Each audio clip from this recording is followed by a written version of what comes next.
Dorleta Kortazar Alkoz, ongi etorri txapera. Jo, mila esker. Banuen gogoa, zurekin hitz egiteko, miresten zaitutelako, eta begira, hemen zu izatea, ore bada niretzako, eta plazer bat gainera, esango dizut ba. Ze ondo, jo, mila esker gonbidapenagatik. Ilusio handia egiten din niri ere, eta iruditzen zait, ez dakiz egingo dugun, baina ratu hon bat, seguro pasako. Ziur, hori da helburua, ez da, kafetxo bat hartzen hariko bakine bezala, baina kafe gabe, hori da kontua. Hoixe. Beno, batez ere ezagutzen zaitugu ipuin kontalari gisa. Batez ere, beste lantegi batzuk ere izan dituzu, baina gaur egun, batez ere, fokatuta zaude edo, ipuin kontakizunean, eta irakurri dut hor baita ere, gustatzen zaizule irakurtzea, ipuine kontatzea, entzutea eta ikastea baita ere, ezta? Hori pixka bat parametro horietan. Eta ni galdetzen dut. Dorleta, gogoratzen zara edo txikitan, edo txikitatik geratu zaizuen ipuinen bat, edo txikita asko gustatu izan zaizun ipuin bat, hau da, kontatzen zizkizun, ipuinea kontatzen zizkizuen, eta zein gogoratzen duzu? Ez? Ez du gogoan. Txikitan ipuiak kontatzen zizkigutenik ere. Gure etxean asko kantatu da, baina nik kontatu ez dauka gogoan.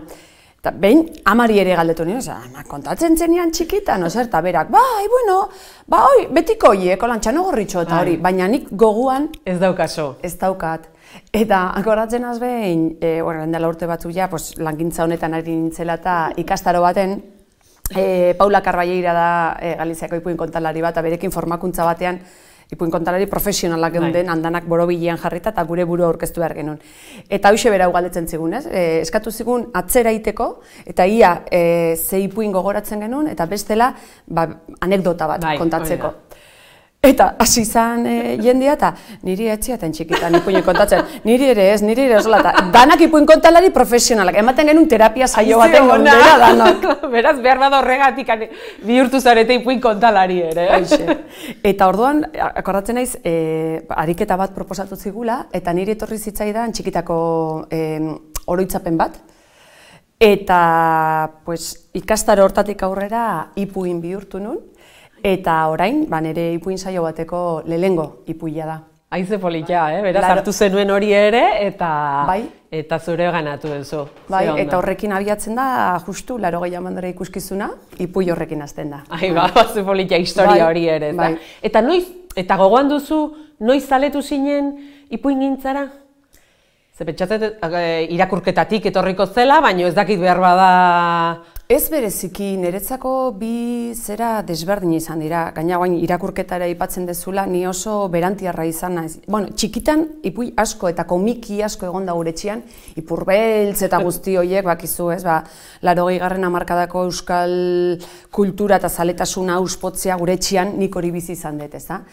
Baina oso irakurle txarra izan, ez? Orain hemen zure aurrian aitortzen dut. Bakarri gauden honetan, lasai. Eta oso berandu irakurtzaletasuna berandu iritsi zitzaidan. Baina, eta txikitan, bai gogoan dut, ipuin saio batzuk entzuten ditula, eskolan kontatzen ziguten, ikastolan, eta hola. Baina, ondo gogoan dut, helduentzako lehenengo ipuin saio entzun nuen eguna. Eskoriatzan izan zen, eta magikoa izan zen. Ipuin kontalari mexikar bat ari zen ipui bat kontatzen, eta nik kontatzen nahi izan hori usaindu inun. Aiza kontatzen bi maitaleren historia, nola emakume mexikar bat zen, eta nola biltegi baten, maitaliarekin bertan topo intzun, eta kontatzen zuen nola gelditu zitzaizkion hilean trabatuta, oendik ikusten ari naiz, belarrez berdinak, ez da, lavanda eta oreganoa eta hola, eta nik usaindu inun. Eta handik denbora batera, liburu bat irakurtzen nahi nintzala, Angeles Mastretaren Mujeres de Ojos Tristes, uste dela, Mujeres de Ojos Grandes barkatu, hasi nintzen irakurtzen zen, hau da, nik orainela 20 urte entzunun ipuina, eta flipatu inun, bai. Eta ordutik aurrera, betiz, nik noizbait hori inaiko nuke. Hori nahi nuen esan, ez da, mugarria izan zen? Bai. Eta ja urte batzuk beranduago, ipuin kontalari hori nor zan jakin nun, eta esan nion berari, Marta Escudero da, guain Bartzelonan bizi da, baina ipuin kontalari mexikarra, eta berari esan nion izugarrizko ilusioarekin. Latxo nintzen ume txikiak bezala. Bai. Eta hori, mugarri hori, ez konturatzen zarenean nik hori egin nahi dut, nolako bidea, da, nola bihurtzen zara ipuin kontalari? Jo, egia da askotan ipuin kontalariok esaten dugula mundu hontara iritsi gara, kasualidadez. Baina gero kontuatzen zara bizitza honetan, kasualidade gutxi, ezta? Zerbaitegatik iritsi garela. Nik behintzat ala sinisten dute, igual oso sorgintxua da kontzeptu hau, baina hori. Eta kontua da, hori, 30 bat urte nituela, batian, krisi pertsonal nahiko potentia auki nun, eta gelditu nintzen, eta nire buruari galdetu nion, zu, zeiten aizea zure bizitzakin? Eta orduan, momentu hartan, kontuatu nintzen, ni farandulera izan nahi nula. Osa, niri holtzak deitzen ziala, ez? Eta horren zen, igual antzerki mundura aurro zerbait ingoen nahiko nuke, azteko, antzerkia oso ondi gelditzen zitzen, klaun edo, lako zerbait. Eta garai hartan, deitu nion ordurako ezaguna neukan Virginia Imazi, galdetzeko. Aizu, badaukazu klaun ikastaroren bat edo, gertu. Eta hori ez, baina ipuia kontatzeko ikastaro bat, bai. Eta zen, bueno, ez da txarra, azteko, ez? Hala. Eta garai hartan Virginiak antolatzen zuen hilean behin edo igandetan bere etxean, baserri baten bizi izan, da orduan hilean behin, igande osoa, intentsiboa, antolatzen zuen ikastaro bat. Goizean 10etan hasten ginen eta bukaera ordua baina neuka, baina inoiz ez genuen orduan bukatzen. Eta niretzako izan zen esperientzia bat, nire egunerokoan parentesi bat egitea bezala, baserri hartara iritsi eta gainontzeko guztiak kanpoan utzi eta bertan egon. Eta deskubritu nuen mundu bat, izugarria niretzat. Eta alaxe hasi nintzen, baina nire helburua etzan ipuia kontatzea. Hor bilatu nuen zera bat, agian nire lekua edo nire, ez dakit, izugarrizko postasuna eta asko asebetetzen ninduen zera bat. Baina formakuntzatik izan zen, nire helburua etzan momentu hartan ipuia kontatzea. Ez nun bilatzen jendaurrean jartzea, ez gehiago disfrutatzen nuen esperimentazio horrekin.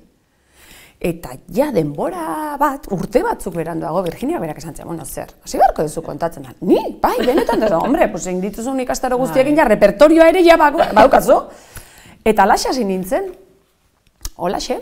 Eta poliki-poliki, antzerki gintza ez dakin non daukadan, ipuinen munduak atrapatu naut, hor jarraitzen dut. Eta gustora? Oso gustora, asko asebetetzen nauen zera bada, bai, oso, ez naiz nekatzen. Ze ona, hori ederra da benetan. Eta zer dauka ipuinak horrela harrapatzeko? Denbora asko daukagu, edo?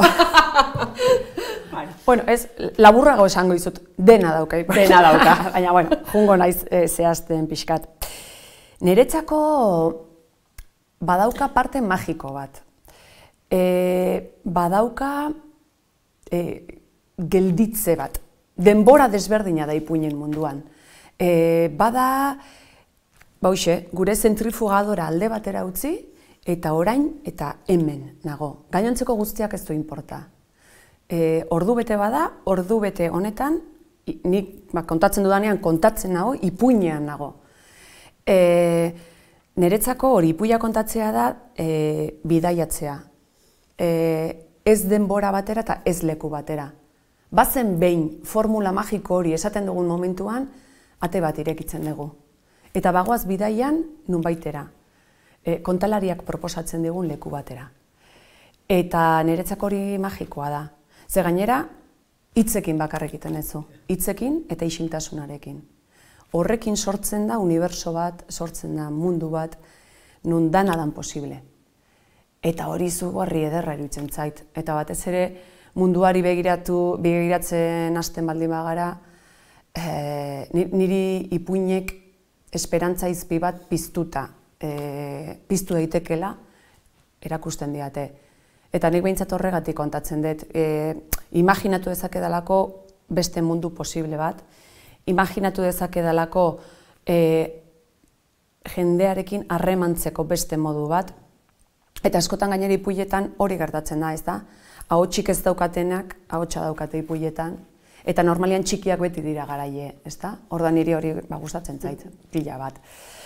Eta batez ere hori, beste tempo bat dago ipuinetan. Arnasa hartzeko beste modu bat eta erritmo bada. Taldean egiten duguna, gainera, eta niretzako ipuiak kontatzea edo ipuiak entzutea da erritu bat bezala. Da gure esentziara bueltatzea. Da parekoari begietara begiratu eta opari bat egitea. Hemen orain zurekin nago. Eta momentu hau importantea da. Eta bion artean egingo dugu gainera. Zenik kontatu ingo dut, baina zuk entzun egiten duzu. Ipuin kontalariak ez gara ezer, eta ez gara inor, parean ez badago beste inor, ez? Orduan, niretzako hori da pertsona moduan gure esentziara bueltatzea. Hain zuzen ere, gizakia gainera bere esentzian dauka hori, ez da? Ahozko tradiziotik eta idazkuntza sortu aurretik existitzen dira istorioak eta ipuinak. Hori da, kobazuloetan ja, suaren bueltan, ipuia kontatzen ziren. Segurazki norbaitek bere egun horretan gertatu zitzaionak kontatzen hasiko zen beste norbaiti, eta zerbait egingo zuen, arreta deituko zuena, eta kontatuko zen, bapatien, bere parian zeon norbaitek egingo zuela, hola? Eta jazta, hor dau. Eta hortik, ja, dana daukazu. Eta aipatu duzu pistaren bat, baina ze motatako ipuina gustatzen zaizkizu zuri? Ze zaugarri izan behar dute? Orain ere... Txikiak, batzuk esan duzu, ez da hori? Ote prontuan esango dizuke danak gustatzen zaizkidala, baina ez, egia da badagoela ipuin mota bat niri gehiago gustatzen zaidana. Badaudelako batzuk, azkenian oso denborari garaiei lotuta daudenak, eta agian batzuk...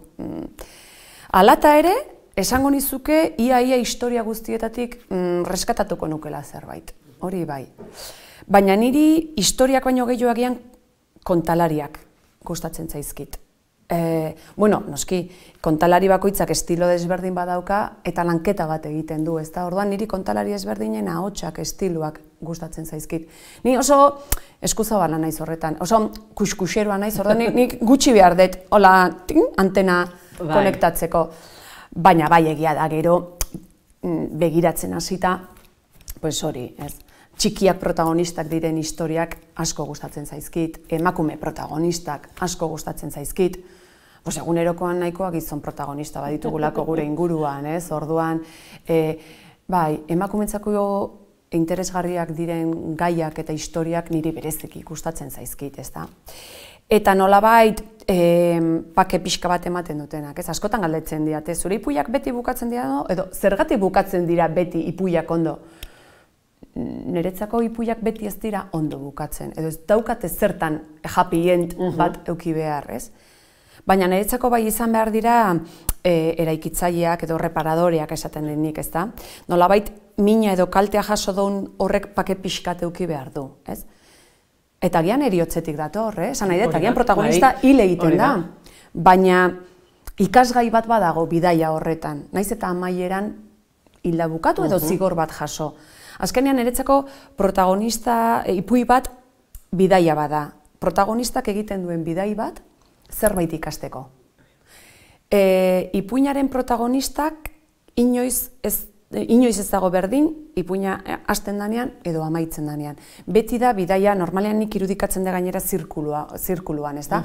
Abiatzen da, zerbait gertatzen zaio, eta ja ez daukatzera bueltarik. Ja, bere bide bakarra aurrera da. Zerbait ikasteko. Bidean zerbait jasotzen du, zerbait uzten du baita ere. Baina hori da, baita ere bizitzan aurrera goaz, gauza batzuk atzean uzten ditugu aurrera inalizateko, ez da? Orduan, historia mota horiek gustatzen zaizkit. Eta gero, esate dizudan bezala, oso eskuzabala naiz. Osea, berdin entzun dezaket umore puntu bat daukan historia bat, asko hunkitzen nauten historiak. Niretzako da hori, osea, barruan zerbait eragin behar diaten historiak dira.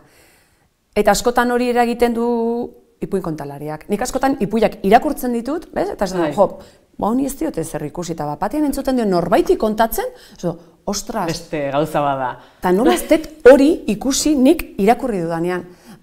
berak bere lanketa indulako, eta berari zerbaitek eman dio arreta, eta horregatik kontatu nahi izan du historia hori, ez?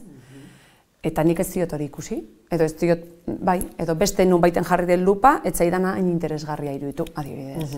Estiloa esan dezu, ez da? Ze ipuin kontalari mota egon daiteke, pixka bat estilo hori guk pixka bat ikusi dezagun? Denetik dago, bueno, hemen egia esan segurazki antzematen da norekin jaso dugun formakuntza baita ere, ez? Badirudi batzutan ikusten dezunean bat, ipuin kontalari bat, eta gero ondoren beste bat esan dezu, eta askotan egian, esaten da, kontatzen da, adibidez, galiziarrak, ipuin kontalari galiziar asko dago, eta badago bat, larogegarren hamarkadan hasi izan kontalari bat, eta bera entzuten duzu, eta agian berekin ikasi duten beste batzuk entzuten dituzu, eta, baina, ondo dago baita ere, zera, badaude tradizio ezberdineko kontalariak, esan dut, Frantzian oso desberdin kontatzen da, Kolonbian ere badago tradizio bat nahiko zera, ez? Egiten du, nolabait nondik gatozen horrek egiten du zera, ez? Baina gero, niretzako importantea da sinesgarria izatea. Nik ipuia kontatzen ditudanean, ni dorleta ari da ipuin horiek kontatzen. Orduan, niri gustatzen zaidana da ipuin kontalari bakoitzaren atzean pertsona hori ikustea. Orduan, badaude pertsonak mundu honetan humorez bizi dutenak beren bizitza, nik hori bilatzen dut pertsona horrengan, ez? Hori, egiazkoa hori, sinisgarria izan dadila, ez? Talde horretatik adibidez, orain etorri zaitez, humorearekin eta zera, ez? Lehen aipatu dugu baita ere Virginia Imaz, klaun oso haundia da eta kontalari aparta da. Baina, hain tonu ezberdinak ditu bilanetan, normalian bera, humoretik klaun munduan ezagutzen badute, gero bere ipuiak entzutera doaz, eta lehengo hitza esaten duen momentuan, jendeari ja barre ateatzen zaio, eta guztiz oso tonu desberdina dauka, oso malenkoniatik kontatzen du, oso, niri asko gustatzen zaidan kontalari bada, baina beste registro badauka, orduan hor malabariak egin behar izaten ditu, ezta? Eta biak dira Virginia eta biak egiten zaizkin niri sinesgarriak, ez? Orduan, batez ere niretzako hori da, hori. Gero badaude ipuin kontalari batzuk oso tradiziora lotuta daudenak, ipuin tradizionala kontatzen dituztenak, eta beste batzuk egile berriagoen historiak kontatzen dituztenak. Badaude batzuk adibidez, erosoago sentitzen direnak, bizi historiak kontatzen, eta horretan dira trebeak, orduan. Badago, kolore, bagian kontalari bezain kolore dago munduan. Eta zure sortze prozesua nolakoa izaten da? Nola sortzen ditu dorletak? Ipuinak eta ipuinak kontatzeko bere era hori? Ni normalian abiatzen naiz behar batetik.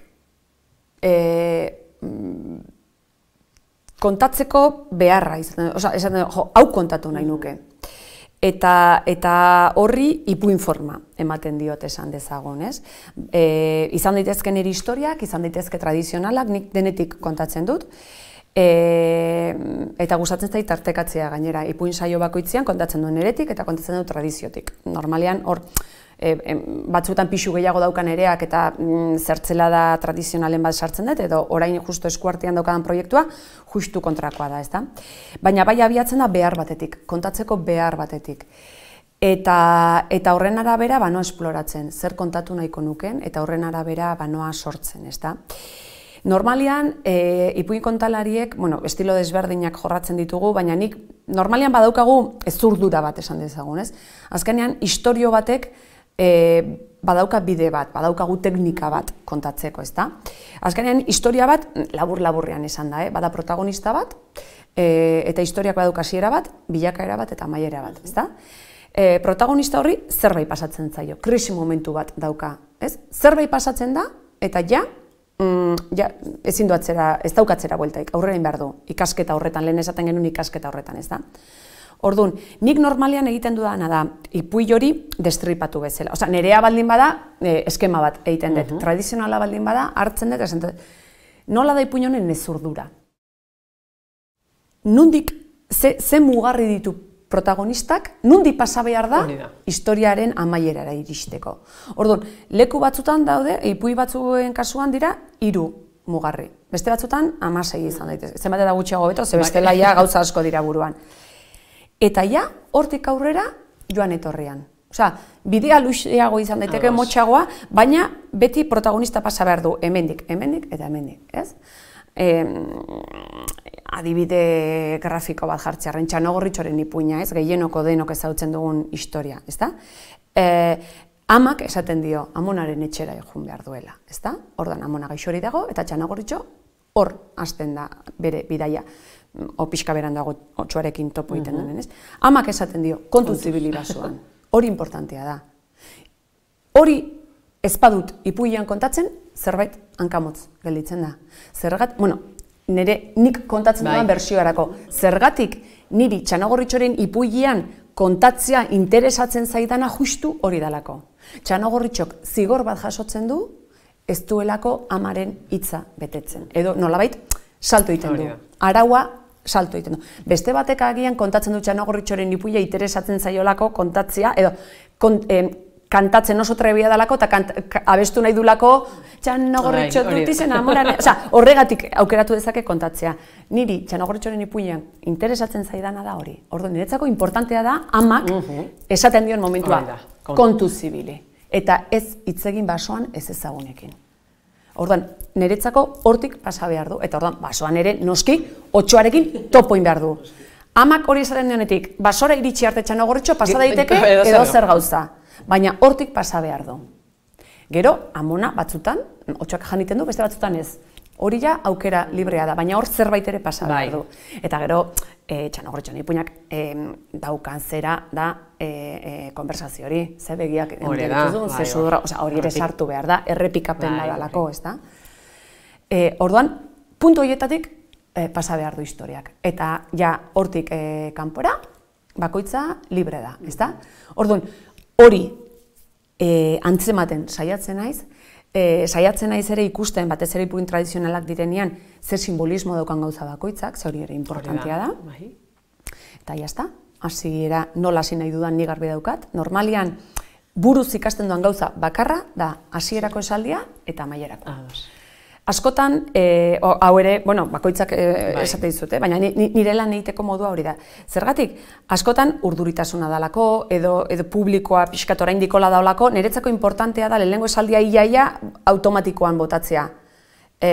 Bestela, kosta egiten zait ipuian sartzea. Horrek ematen dit aukera arnaz bat hartzeko, neurtzeko akustika, neurtzeko publikoa ja bertan dagoen edo ez, ze hori ere importantea da.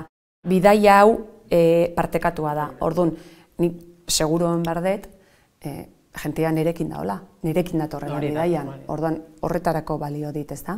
Eta gero, amaierako esaldiare bai. Azkenean, kultura eta ipuiak eta tradizioa oso jakintxua da. Zerbaitegatik daude asmatuta hasierako formulak eta amaierako formulak.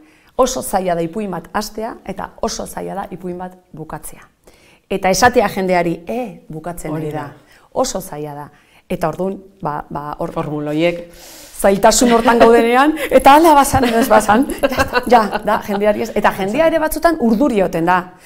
Noiz imar de txalo, edo, noiz bukatzen da, bukatu da. Eta orduan jendeari da modu bat jendere ez deko zuela zain. Enteatuko zean, noiz bukatzen da. Eta jendea, esan duzu publikoa ipuinak esaten dugunean askotan aurrak etortzen zaizkigu, baina helduentzako saioak ere egiten dituzu, momentu honetan 80 amandre eta ispiluak erekin ere bazabiltza, Euskal Herritik zehar, eta zer esango zenieke, behar bada inoiz pentsatu ez duenak ipuinak helduentzako direla. Etortzeko.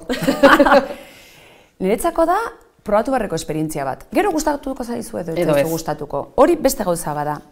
Baina aukera bat ematea, norbere buruari ipuinen bitartez bidaiatzeko, niretzako zerbait aurkituko du. Gero esandakoa, agian ez zaio gustatuko. Baina probatzea nik gomendatuko nioke edozeini. gero, beste zera artistiko batzuetan bezala, disiplina artistiko batzuetan, mundu guztiari etzaio denetik gustatzen. Orduan, egia da, ipuiak entzutea, badala, nik askotan esaten dut, eskuzabaltasun keinu bat da. Ni ipuiak entzutera noanean, prest egon behar dut, kontalariak proposatuko didan horri baietz esan behar diot. Baldin banoan, hau da, niri askotan etortzen zaidan zera da magia ikuskizun batera joatea bezala. Baldin banoa ikustea, ia noiz harrapatzen dudan magoaren trukoa, zertako? Ez? Orduan, sartzen garenean, ipuin kontalariak egiten dian proposamen hori onartzen baldin badot, bidaiatu dezaket. Osa, da pixkat, esatea, venga, prest nao, proposatuko diazun jolas hau, jolasteko prest nao. Ia zer proposatzen diazun. Eta horretik esaten den, niretzako eskuzabaltasun keinu bat dela, ipuiak entzutera datorren zera. Azten baldin man nahiz, ia honek zer, tripak ateratzen. Irekitasun batetik, ez da? Bai, gozatzeko prest. Nik beste proposamen bat egingo dizut, bukatzeko, ze denborak ies egiten du, ongi pasatzen dugunean. Betetzeko geratzen zaizun ametsik badaukazu? Ondatik bizitzea izan lehike. Ametsa haundi egia da kulturatik bizitzea, ez da? Baina bai, nahiko nuke, hori, ez? Ipuin langintza honetatik bizi asko ematen didan zerbait dalako. Eta bai, nahiko nuke bereziki helduei kontatzea, eta nahi nuke bereziki nerabei kontatzea ere bai. Ze bada galdu duten zera bat, eta niri izugarrizko pena ematen dit. Eta nerabei kontatzea ere izugarrizko plazerra da. Bai, hoxe, amets horrekin. Plus 6 urtetik gora ipuiak entzune dituen guztiari kontatzeko prest nago, eta ia, urte luzez horretan ibiltzerik daukadan. Ba, ala bazan, edo ez bazan, plazer bat izan da, Dorleta, zurekin hemen elkarrizketa egitea. Mil esker, eta Euskal Herriko txoko desberdinetan ikusiko dugu elkar. Espero dut, eskerrik asko. Kostauko jat mogollon, Kamarara begirat, ni ohitutan hau jentiari begiratze.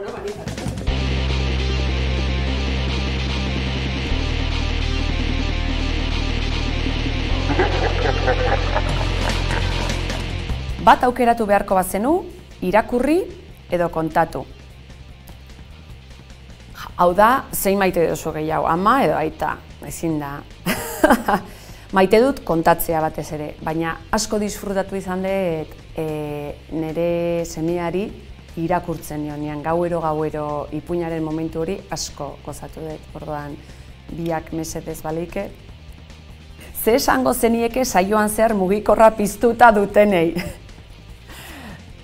Esan edo pentsatu, ze pentsatu gauza asko pentsatze ditut, baina esan, begira, nik haur txikien saioetan beti iten dut tratu bat. Eta beraiei esaten diet. Gurasoren batit mugikorra jotzen baldin badio, zeingo dugu. Eta gozada bada ikustia beraien begien dizdira, holan hori da gozada bat. Zein ipuinetan ez duzu sinisten jada, errealitate gordina, baina hori, fikzioa ez den errealitate hori erakusten diguten ipuin horietan ez dut sinisten. Faktura egitea baino gauza okerragorik badago, bai, plataforma elektronikoen bitartez bidaltzea. Ahaztu zaizu ipuinen bat inoiz saioren baten? Baita ere, ipui osua ez, baina pasarte bat bai, eta faena bada, ze aria galdu ez gero larri ibiltzen geha. Egia da ikasgai oso importantea dela baita ere, ze behin azten zaizu eta hurrengoan ez zaizu inoiz ahaztuko. Zer da zure saio baten ondoren esan dizuten gauzarik arraroena?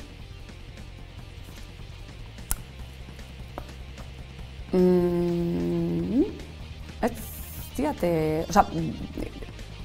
igual gaizki dago esatea, baina oso hitz politak esaten dizkiate ipuin saioen amaieran, gauza rarorik ez